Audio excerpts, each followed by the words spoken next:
Well, I think we did what we came up here to do on this trip. The brush rake works perfect.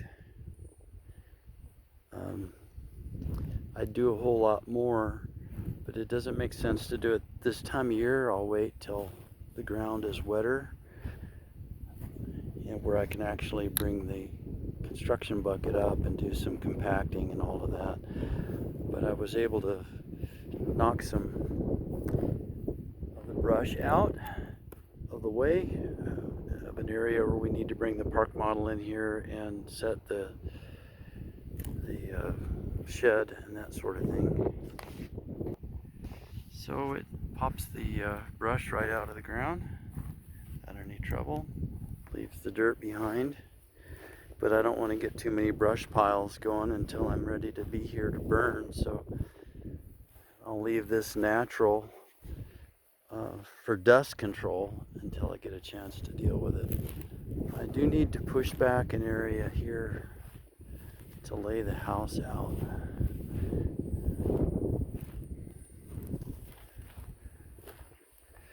The house just goes from that stake to that stake to one right over there and one right there. It's small. It's 36 or 20 by 36 feet. And the back of the house faces south. And small is what we can do. Of course, have a barn and a shop and all of that too. But I was thinking how easy it is to walk from one end to the other of 2.5 acres on flat ground. I mean, that's, our other place is 41 3/4 acres, and it's the side of a mountain. This place you can almost get by without a quad. The other place, there's no way. So we've got our corners all done.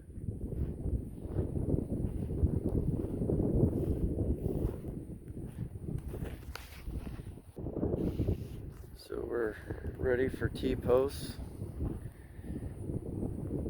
and a gate here. So just a 16-foot gate. Didn't want it in the center of the property, kind of wanted it over at this end because there's that much less grading to do, because it's kind of goes downhill. There's a ditch on that side and it's nothing to deal with right here. So rushed out all the fence lines and a big turnaround that goes this way. This will be the driveway, and I didn't want to do too much more than that. I just basically wanted to be able to bring the Jeep up next time and pull the trailer around in a circle and back to the building there without parking on the grass, because you've got two dual catalytic converters, foxtails, just sitting there. Of course, this is still kind of green up here, but it's extreme fire danger this time of year, and that grass is really dry. So I wanted to be able to pull the Jeep in and stop without, because what I was doing before is I'd have to drive in and then get a stick and move the grass away from the converters, just so you don't have any risk of fire. So I pointed the tips of the stakes up so water drains away, and I'll cut the top of the posts off at an angle. And the gate posts are taller because sometimes I run a wire over to the end of the gate for support, and that way when the grandkids come swing on the gate, it doesn't tear it up. So I think that's what we came to do. I've got the time. I've got this afternoon and tomorrow morning. I could have this whole thing brushed out in one giant dust storm, and then I'd have a mess, wouldn't I?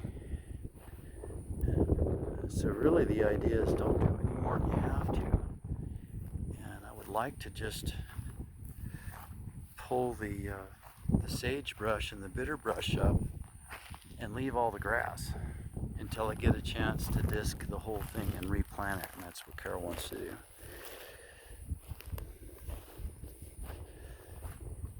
So these pop right out of the ground.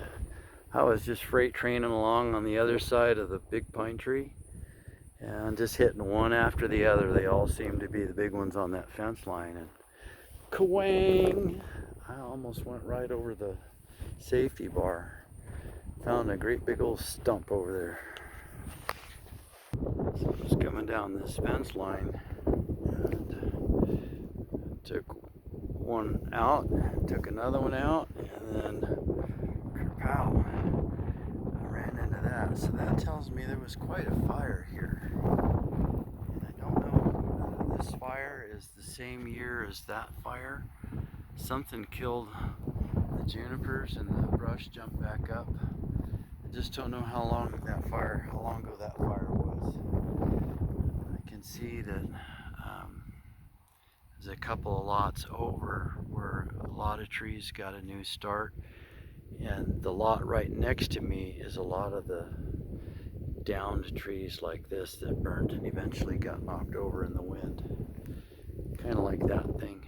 So I'm thinking this slot burned, and they probably saved that one over there.